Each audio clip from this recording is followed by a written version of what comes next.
지난 5월에 우리 서울 남로의 교역자회 원례회를 강화도에서 했습니다. 그때 목사님들과 함께 강화도에서 가장 오래된 교회인 교산교회를 방문했는데요. 1892년에 한국에 들어온 존스 선교사가 강화도에 들어오려 했으나 지역 양반들이 서양 선교사의 진입을 거부했습니다. 들어오지 말라는 것이죠. 배척합니다. 당시 강화도 출신으로 이미 제물포에서 존스 선교사로부터 복음을 받아들였던 이승환이라는 사람이 있었는데, 이 사람이 어머니를 이제 전도하려고 합니다. 그래서 어머니에게 세례를 받게 하고 싶은데, 지역 유지들이 이 선교사가 들어오는 걸 방해하니까 생각해낸 것이 섬이니까 배를 타고 나가서 선상에서 선교사로부터 나이 많으신 어머니를 세례를 받게 합니다. 그렇게 해서 선상 세례를 하고 이승환과 그의 어머니의 신앙생활로 시작된 교회가 바로 이 교산교회였습니다. 강화도뿐만 아니라 모든 지역이 사실 복음이 처음 들어오는 상황에서 많은 희생이 있었죠. 선교사들이 순교하기도 했고, 토마스 선교사는 배에서 내리자마자 대동강변에 피를 뿌리고 죽지 않았습니까? 유교 사상에 젖어있던 지역 유지들은 기독교로 개종한 이들을 핍박하기도 했습니다. 그러나 핍박 중에도 복음은 전파되었습니다. 특히 지역에서 복음을 받아들인 후에 가족들과 이웃들로부터 외면을 당했던 이들은 신앙생활을 위해 정든 고향을 떠나야 하기도 했습니다. 그런데 참 놀라운 것은 그런 과정들을 통해서 하나님께서 복음이 전파되게 하셨다는 것이죠. 복음을 받은 이들은 결코 혼자서만 복음을 간직하고 있지 않았습니다. 다른 사람들에게 복음을 전했고, 그것은 또 핍박으로 이어졌고, 그 핍박은 복음이 이동하게 하는 원동력이었습니다. 이처럼 하나님께서는 희생과 핍박 위에 우리가 볼 때 위기라고 불려지는 그런 상황들을 통해서 복음을 전파하셨습니다. 오늘 본문에 나타나는 안디옥 교회도 희생과 핍박 위에 세워진 교회였습니다. 본문 19절에서 21절을 함께 읽겠습니다. 시작. 그때에 스데반의 일로 일어난 환란으로 말미암아 흩어진 자들이 베니게와 구브로와 안디옥까지 이르러 유대인에게만 말씀을 전하는데, 그 중에 구브로와 구레네 몇 사람이 안디옥에 이르러 헬라인에게도 말하여 주 예수를 전파하니 주의 손이 그들과 함께 하심에 수많은 사람들이 믿고 주께 돌아오더라. 19절의 시작이 그때에 라는 말로 되고 있죠. 보통 이런 말은 앞서 언급된 어떤 사건을 가리키면서 그 상황과 동시에 이런 의미로 받아들여지지 않습니까? 그러나 이 그때에라고 나온 이 말에 해당하는 헬라어 원어를 보면 실제적으로 이 의미는 한편 등의 의미가 더 적절합니다. 실제로 바로 뒤이어 나오는 내용을 보면 스데반의 일로 일어난 환란이라고 하지 않습니까? 스데반의 환란이 언제 있었느냐? 사도행전 7장이죠. 사도행전 7장에서 스데반이 순교했습니다. 그리고 이 11장에서 다시 언급을 하고 있으니 한편이라는 의미가 더 어울리겠죠. 우리가 이 말을 통해서 과거의 일을 한번 회상해 볼 수 있는데요. 스데반의 이 순교가 7장에 나오는데, 우리가 모두가 다 잘 알고 있다시피 스데반은 예수를 믿는다는 이유로, 복음을 전한다는 이유로 돌에 맞아서 순교했습니다. 그는 죽는 순간까지도 복음을 전하는 진정한 전도자였고, 자신에게 돌을 던지는 사람들, 자신에게 핍박을 가하는 사람들을 위해 기도하는 사람이었습니다. 스데반의 순교와 함께 예루살렘 교회는 유대주의자들에 의해 큰 박해를 당했습니다. 스데반이 죽으면서 교회의 박해가 시작된 것입니다. 이때 예루살렘에 있던 성도들은 박해를 피해서 각처로 흩어지게 됐습니다. 핍박을 못 이겨서 이리저리 흩어지는 것이지요. 그리스도인들을 향한 박해는 예루살렘 교회에 이어 이방 지역으로까지 이어졌고, 그곳에서 또다시 박해를 만나면 성도들은 또다시 다른 곳으로 이주할 수밖에 없었던 것입니다. 그리고 그 초기에 중심에 있던 인물이 누굽니까? 바울로 회심하기 전에 사울 아닙니까? 2년 전 여름이었습니다. 집에 있는데 갑자기 막 연기가 나면서 심한 탄내가 나는 것입니다. 그래서 제가 놀래서 얼른 집 밖으로 나갔어요. 나갔더니 옆집 아저씨가 하는 말씀이 집에 갑자기 바퀴벌레가 많아져서 바퀴벌레를 퇴치하는 번개탄을 터뜨렸다는 것입니다. 이 연기 냄새나 이런 것 때문에 이제 바퀴벌레가 도망가는 것이, 쫓아내려고 이렇게 하는 것이죠. 저는 그냥 그런가 보다 하고 넘겼는데, 이제 며칠이 지나니까 저희 집에 이제 바퀴벌레가 많이 나타나기 시작했어요. 그래서 제가 좀 찾아보니까 바퀴벌레가 그렇게 자신들을 박해하면 피해서 이동한다 그러더라고요. 그래서 저희도 어떻게 합니까? 바퀴벌레를 또 핍박하고 박해했습니다. 저희도 바퀴벌레 트랩도 설치하고 약도 뿌리고 이렇게 막 했습니다. 그랬더니 바퀴벌레가 사라졌습니다. 그 뒤로 2년이 지났지만 다행히 바퀴벌레는 더 이상 발견되지 않고 있습니다. 아마도 그 바퀴벌레들은 저희가 또 이렇게 가한 핍박과 박해를 피해서 또 다른 곳으로 이동했겠죠. 비유하기가 조금 그렇기는 하지만 박해를 피해서 다른 곳에 가서 또 복음을 전하고 또 다른 곳에 가서 복음을 전하는 그리스도인들의 모습이 어쩌면 이 바퀴벌레의 모습과도 같을지 모르겠습니다. 박해를 피해 이곳저곳으로 흩어지고 그곳에 복음이 심겨지면 또다시 박해가 시작되어 다른 곳에 복음을 심고 교회가 세워지는 그런 일들이 벌어지고 있는 것입니다. 결국 유대주의자들의 박해는 복음이 전 세계로 확산되는 계기가 되었습니다. 물론 성도들이 각처로 흩어진 것은 그 성도들의 입장에서 보았을 때는 생존 본능에 의한 것이죠. 자신들이 살기 위해서 핍박을 가하고 죽이려고 하는데 당연히 가야죠. 그렇게 피하려고 했던 의도가 있었지만 그러나 그 배후에는 복음의 확산을 위한 하나님의 뜻이 있었던 것입니다. 이것은 희생이 없이는 생명도 없다는 하나님의 놀라운 섭리였습니다. 흩어진 자들이 어디까지 갑니까? 베니게와 구브로와 안디옥까지 이르렀습니다. 베니게는 오늘날의 레바논 지역을 가리킵니다. 이 지역에는 두로와 시돈이라는 도시가 속해 있는데 이미 예수님은 갈릴리 선교 당시 이 두 곳을 방문한 적이 있었습니다. 또 마가복음 7장에 보면 그곳에서 주님은 귀신 들린 사람을 치유하시기도 했습니다.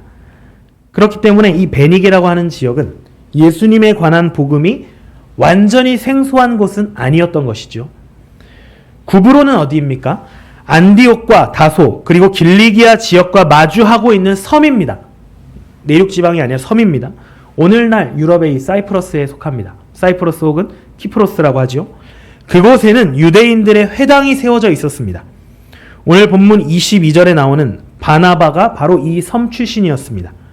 그리고 안디옥은 예루살렘에서 북쪽으로 약 480km 떨어진 곳에 있습니다. 안디옥은 동서 문화가 혼합되어 있었습니다.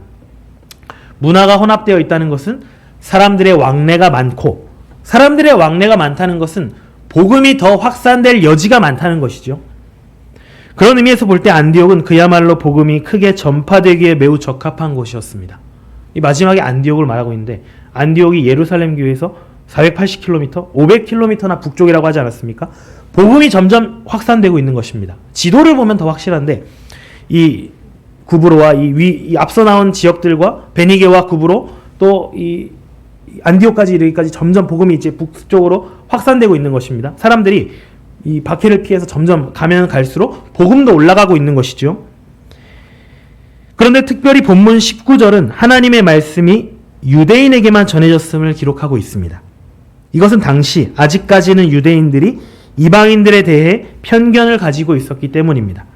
또 동시에 하나님의 때가 되면 이방인들에게도 복음이 전해질 것이라는 사실을 예고하는 말이기도 합니다. 실제로 이어지는 20절에 보면 헬라인에게도 이제 드디어 복음이 전파됨을 바로 전하고 있습니다.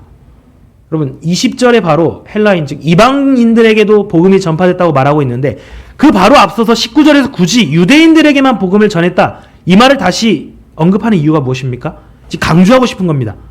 핍박 때문에 박해 때문에 사람들이 북쪽으로 가면서 이전까지에는 이 자세가 스탠스가 유대인들에게만 복음을 전하겠다 이랬던 사람들인데 점점 박해를 피해가면서 그러면서 이방인들에게도 복음이 전파됐다. 이것을 지금 이 저자가 우리에게 의도하고 있는 것이죠.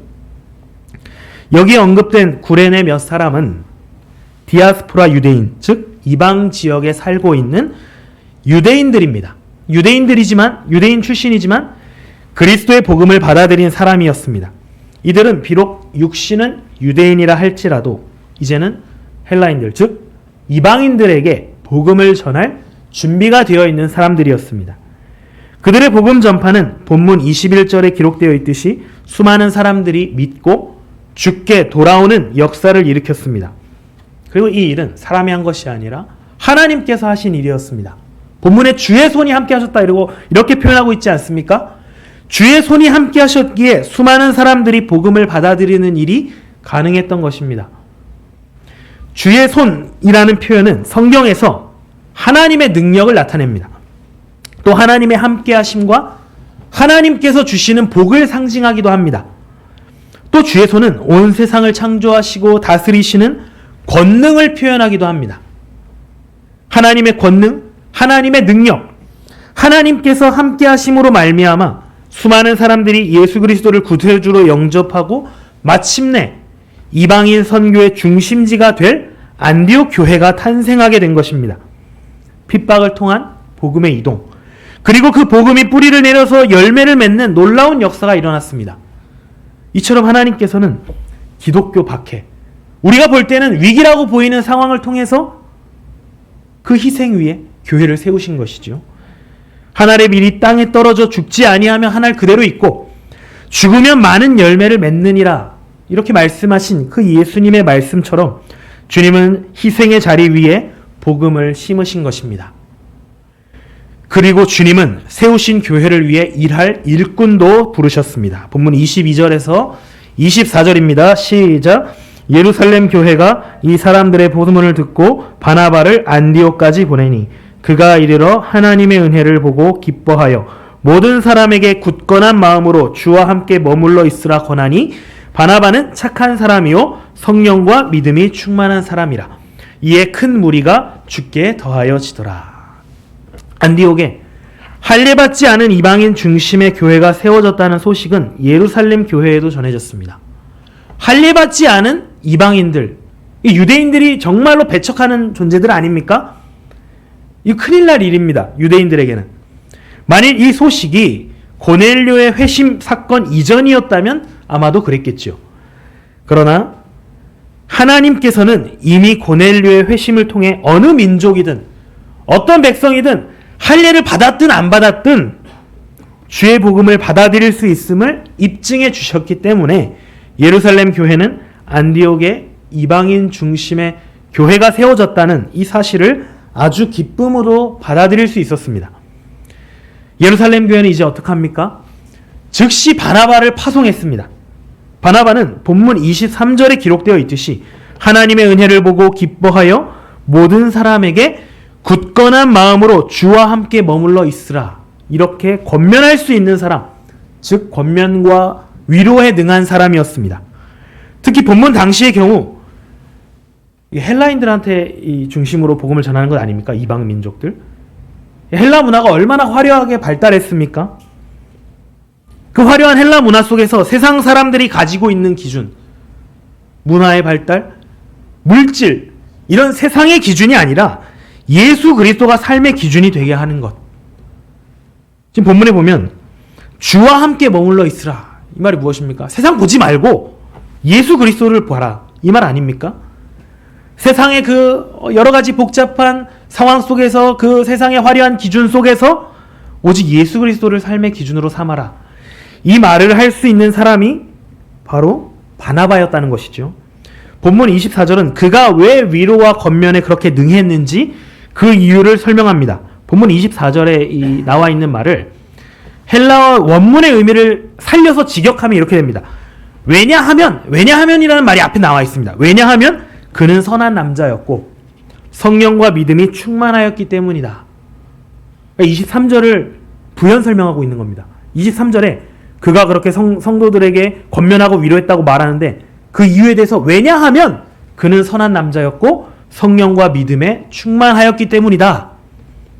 우리는 여기에서 주의 일을 감당할 사람, 오늘날 그리스도인들이 주의 일을 감당해야 할 그리스도인들이 가져야 할 자세에 대해서, 필요한 조건이 무엇인가에 대해서 생각해 볼 수 있습니다. 사람은 누구나 다 성향이 다르죠. 사람마다 뛰어난 분야가 있고 반대로 힘들어하는 분야가 있습니다.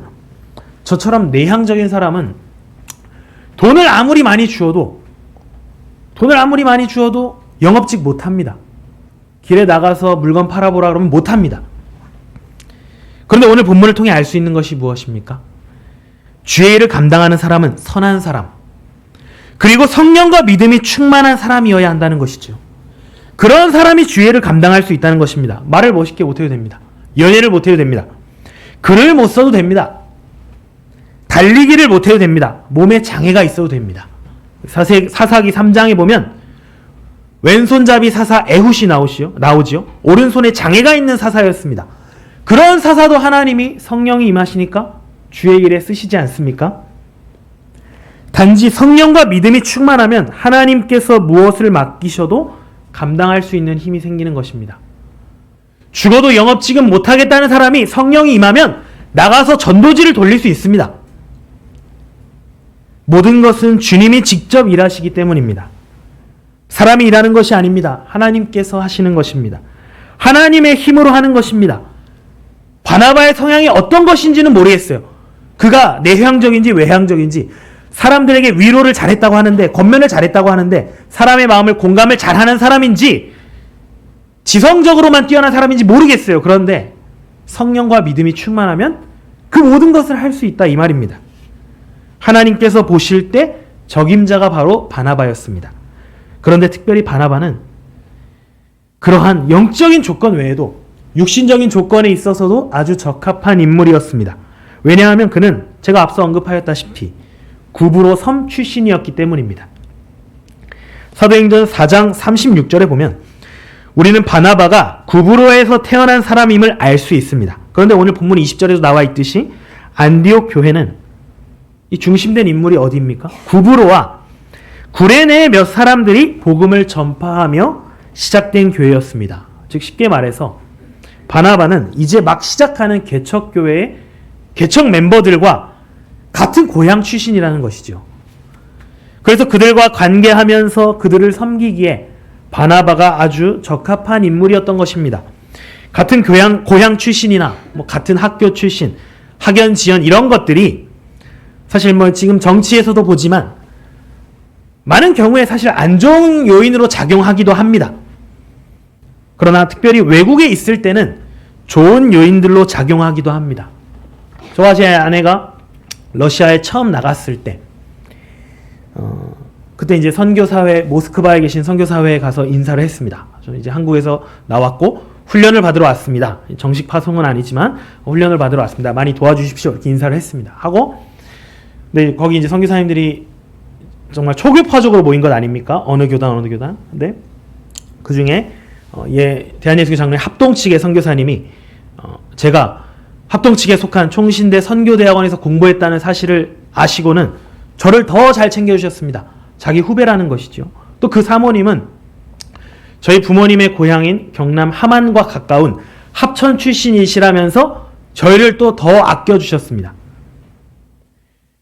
또 예장 대신 소속의 한 선교사님은 제가 학부는 대신 소속의 학교에서 나왔거든요. 대학을. 안양대를 나왔는데 또 후배가 왔다고 또 잘 챙겨주십니다. 또 고신 출신의 한 선교사님은 그 당신께서 사역하고 계신 그 교회를 세우고 후원해주고 있는 교회가 제 큰아버지가 다니시는 교회라는 것을 아시고는 또 저를 가족처럼 챙겨주십니다. 안디옥 교회에 파송받았던 바나바와 또 안디옥 교회를 설립하여 그 교회의 주축이 되었던 사람들과의 관계가 얼마나 돈독했겠습니까? 같은 신앙을 가졌다는 것 외에도 같은 고향 출신의 사역자가 왔으니 참으로 반갑지 않았겠습니까? 가끔 고향 이야기를 하면서 추억에 젖어들기도 하고 그 지역 사람들만 아는 사투리를 쓰기도 하면서 우리 어린 시절에 그 동네에서 이런 거 했었지? 이런 대화도 하면서 힘들고 어려울 때마다 서로 의지하고 위로가 되지 않았겠습니까? 이렇게 부가적인 부분들과 조건들만 보더라도 바나바는 그야말로 안디옥에서 사역하기에 부족함이 없었습니다. 물론 그러한 인간적인 조건들을 다 뛰어넘는 최고의 조건은 바로 그가 성령과 믿음이 충만한 사람이었다는 것입니다. 결과적으로 바나바를 파송한 것은 안디옥 교회의 부흥으로 이어졌습니다. 이미 세워진 교회에 더욱더 큰 무리가 더해진 것입니다. 이처럼 교회를 세우신 하나님께서는 헌신할 수 있는 사역자까지 세우셨습니다. 바나바라고 하는 한 인물을 찾아내어서 그 사람을 안디옥 교회에 보낸 것은 비록 사람을 통해서 하신 일이지만 사람의 생각으로 찾아내고 사람이 그 사람을 보낸 것이지만 그 모든 일을 배후에서 주장하시고 섭리하신 분은 바로 하나님이셨던 것입니다.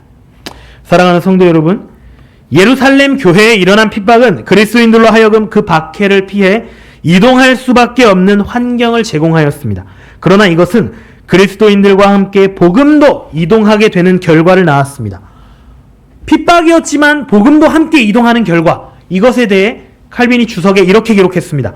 씨앗을 뿌리면 열매가 맺히듯이 그들의 도주와 분산의 결과는, 그들은 도망간 겁니다. 그들의 도주와 분산의 결과는 과거의 한 도시의 성벽 속에 국한되어 있던 복음이, 한 곳에 모여있던 복음이 머나먼 지역에까지 널리 전파된 것이다. 박해와 핍박이 결국 복음을 전파되게 하는 계기가 되었다는 것이죠. 그리스도인들이 복음의 씨앗을 뿌리게 된 것은 마치 바람에 날리는 꽃가루와 같습니다. 바람에 의해서 꽃가루를 날려서 수정을 이루고 열매를 맺는 식물을 풍매화라고 합니다. 바람에 의해서 열매를 맺는다는 것이지요. 그 풍매화 가운데는 우리가 잘 알고 있는 소나무, 은행나무, 전나무, 잣나무, 버드나무, 미루나무 등등 그야말로 많은 나무들이 속해 있습니다. 바람이 꽃가루를 날려버리는 것을 한번 생각해 보십시오. 막 바람이 불어서 꽃가루를 날립니다. 나무 입장에서 생각할 때는 그만한 박해가 어디에 있겠습니까? 막 가지도 막 흔들리고 막 더 불면 나무가 쓰러질 것 같아요. 엄청나게 박해를 가하고 핍박을 가하는 것이죠. 그런데 그것은 결과적으로 그 나무를 더 번식하게 하고 번성하게 하는 효과 아닙니까? 그리스도인들을 통해 복음을 전파하신 하나님의 방법이 바로 그러했습니다. 하나님께서는 박해라는 방법을 통해 안디옥의 교회를 세우셨고, 그 세우신 교회에는 바나바라고 하는 일꾼, 하나님의 일에 적합한 일꾼까지 세우심으로써 당신의 일을 행하셨습니다. 그 결과는 교회의 부흥이었습니다. 이처럼 하나님께서는 주권적인 섭리를 통해 교회를 세우시고 또 사람을 세우시는 것입니다. 사람의 생각으로는 위기였지만 하나님께서는 그렇게 섭리하신 것입니다. 1907년 우리나라는 1901년에 개교한 평양에 있는 이 장로의 신학교에서 처음으로 7명의 졸업생을 배출했습니다. 그리고 바로 그 해, 졸업생을 배출한 그 해에 한국교회는 조선 장로의 동로회를 조직하고 이기풍 목사를 제주도의 선교사로 파송했지요. 그리고 2년이 지납니다. 1909년에 일본과 러시아에 선교사를 파송하게 됩니다. 이제 한국교회가 첫 해외 선교를 시작한 것이죠. 그런데 그 중에서 러시아에 선교사를 파송하게 된 것은 당시 해삼위라고 불리던 연해주 지역으로부터 한국 장로교 동로회로 한 청원이 도착하였기 때문입니다. 누군가 연해주에서 편지를 보낸 겁니다. 그 내용 가운데 일부를 발췌하면 다음과 같습니다. 지금 해삼위 형편이 온즉, 연해주를 지칭하는 것이죠. 고국 강산을 리별하고 의지할 곳 없이 외로운 나그네로 불상이 죽어가는 생명이 50만 명이오니 이곳에 선교사 한 사람을 급히 택송하여 50만 명 생명을 구원케 하기를 청원이오며, 맞춤법이 지금과 좀 다르긴 하지만 그래도 그 내용은 잘 이해가 되죠. 이 청원으로 인해 한국교회는 러시아 선교를 위해 예산도 편성하고, 이제 시작된 노회 아닙니까? 그리고 이제 시작된 한국교회의 출발 아닙니까? 그런데 그때 예산도 편성하고 연해주 지역인 블라디보스톡에 선교사를 파송하게 되었습니다. 당시 러시아는 종교적으로는 러시아 정교회의 압박이 있었고, 러시아 정교회는 쉽게 말해서 로마 가톨릭보다 더 이단스러운 곳이다, 이렇게 생각하시면 됩니다. 더 성상 숭배를 많이 하고 그림도 더 많이 있고, 이렇게 이해하시면 됩니다. 단순하게 보자면. 또 정치적으로는 공산혁명을 준비하는 시기였기 때문에 러시아 선교는 결코 쉽지 않았습니다. 그러나 하나님께서는 많은 열매를 주셨습니다. 당시 파송받았던 최관을 선교사가 2년이 지나 1911년에 한국에 보고한 내용을 보면, 선교 활동한 지 2년이 지났습니다. 그리고 보고한 내용을 보면 당시 연해주 지역에서 13곳의 예배 처소를 확보했고, 교회가 13개가 세워진 겁니다. 그리고 764명의 교인이 확보되었다고 합니다. 이것은 하나님의 은혜였습니다. 그런데 당시 연해주 지역에 거주하고 있던 우리 민족들, 즉 지금의 고려인들은 1800년대 후반 먹고 살기 위해서 조선 땅을 떠나 연해주로 넘어간 사람들이었습니다. 그리고 그들 가운데 누군가 복음을 받아들였던 사람들이 그들의 복음화를 위해서 자기 지역에 있는 그 사람들을 위해서 조국으로 편지를 보냈고 그 편지를 받은 한국 교회는 그곳에 사역자를 보낸 것이죠.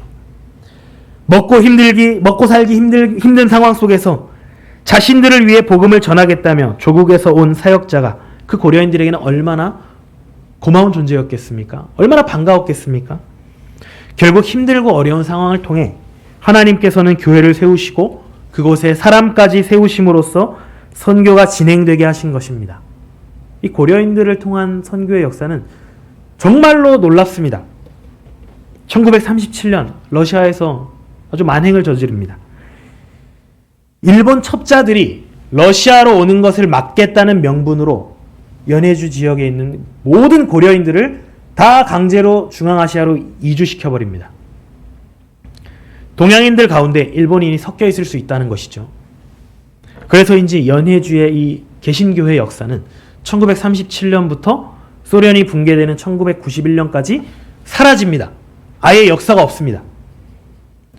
고려인들이 다 사라지니까 교회가 없어진 거죠, 그 당시.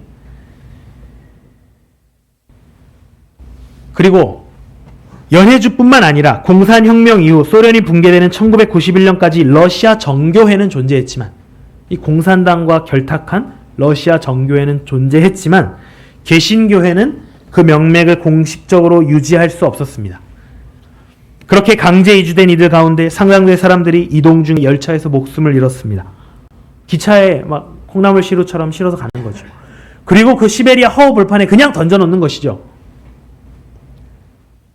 살아남은 사람들도 허허벌판에서 지독한 생존 싸움을 해야 했습니다.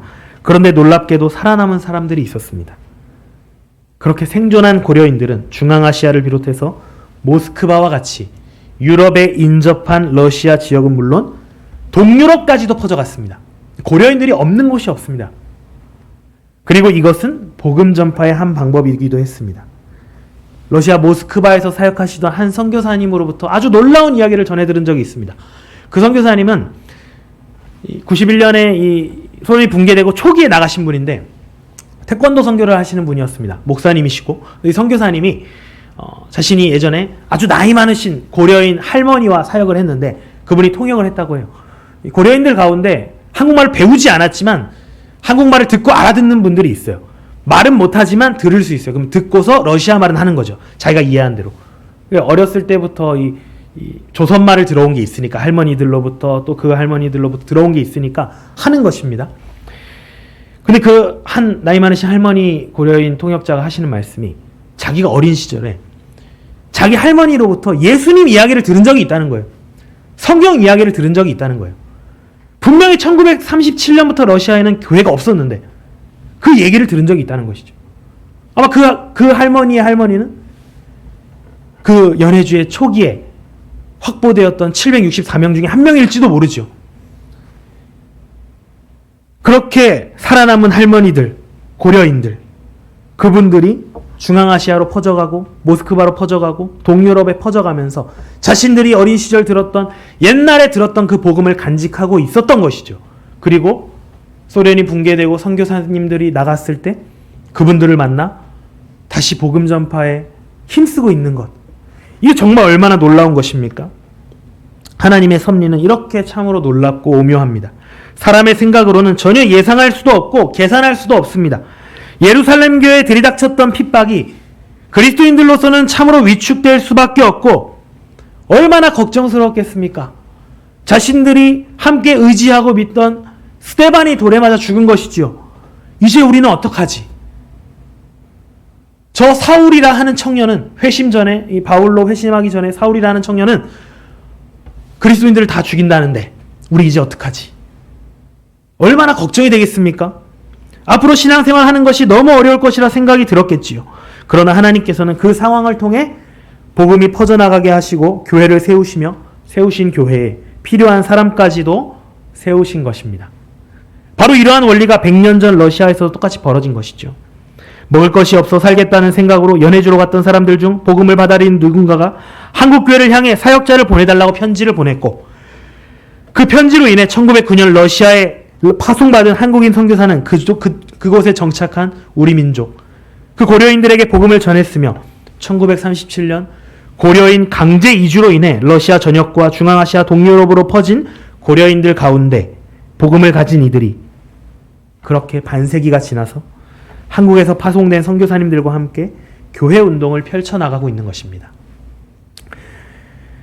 세상에서 흔히 하는 말 가운데 이런 말이 있죠. 끝날 때까지 끝난 것이 아니다.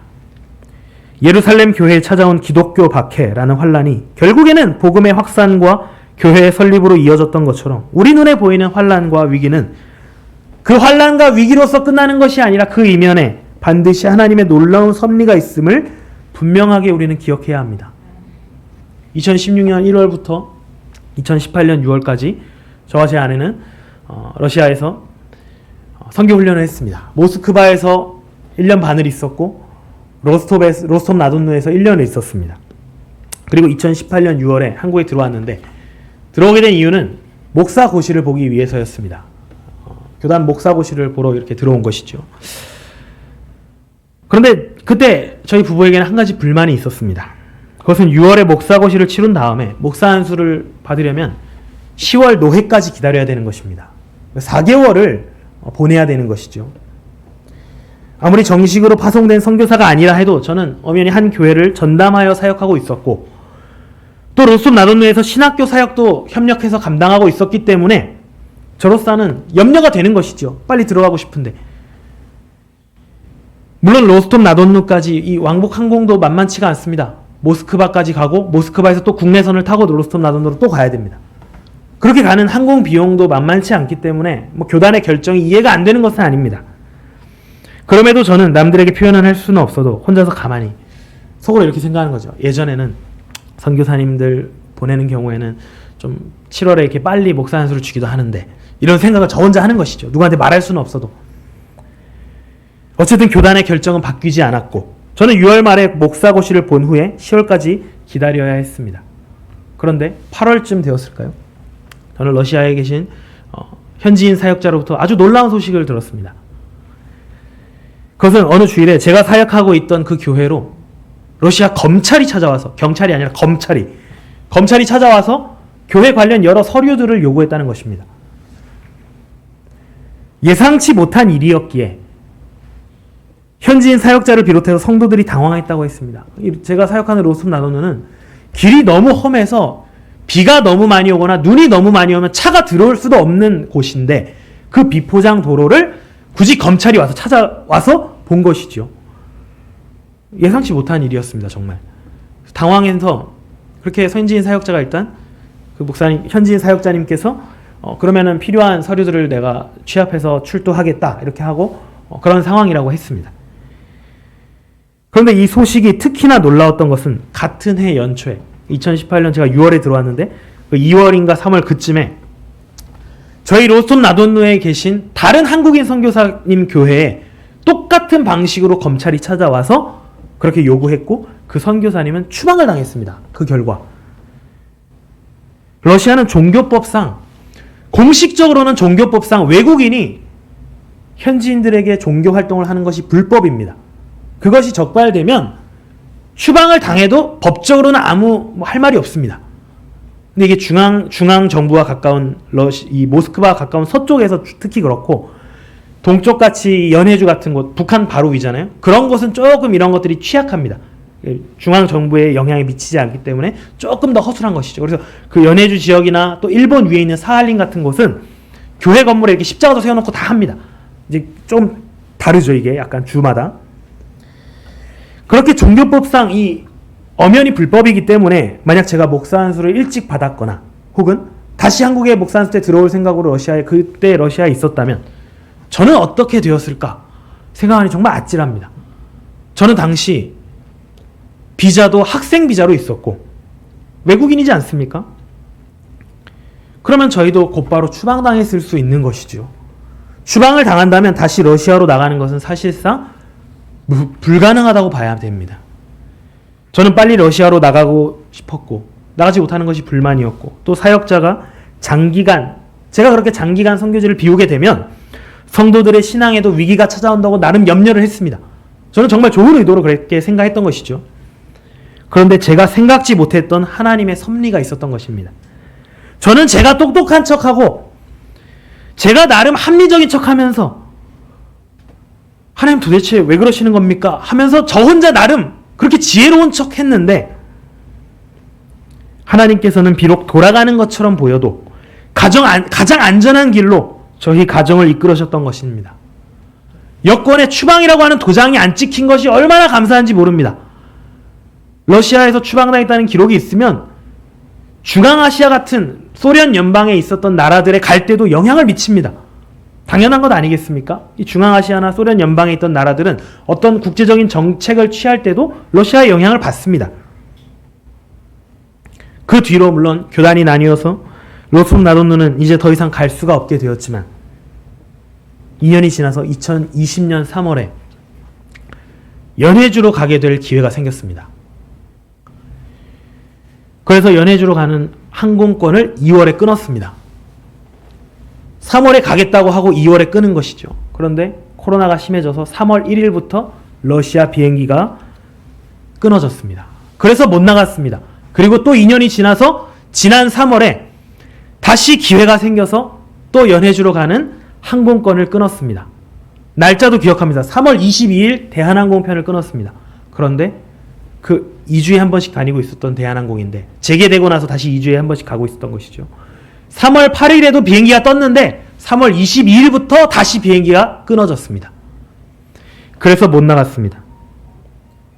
그렇게 저는 나가려고 할 때마다 지금 3차례가 막혔습니다. 그때마다 이번에 막힌 이유는 이 러시아와 우크라이나 전쟁 때문에 항공사들한테 보험사들이 보험을 안 들어준대요. 자동차 운전할 때 보험을 들어야 되잖아요. 대한항공이 보험을 들려고 하는데 거기 그 영공 위험하다. 우리 보험 안 된다. 보험을 안 들어주는 거예요. 그래서 비행기가 안 뜨는 것이죠. 그러나 저는 전혀 실망하지 않습니다. 왜냐하면 제가 생각지 못한 하나님의 섭리가 나중에 시간이 지나면 반드시 보일 것이기 때문이죠. 여러분의 인생은 어떻습니까? 마치 예루살렘 교회에 들이닥쳤던 핍박과 같이 스데반이 죽고 사울이라 하는 청년은 돌을 들고 찾아오고 막 그런 핍박처럼 여러분들의 삶에 예상치 못한 위기가 찾아왔습니까? 갑자기 누군가가 아픕니까?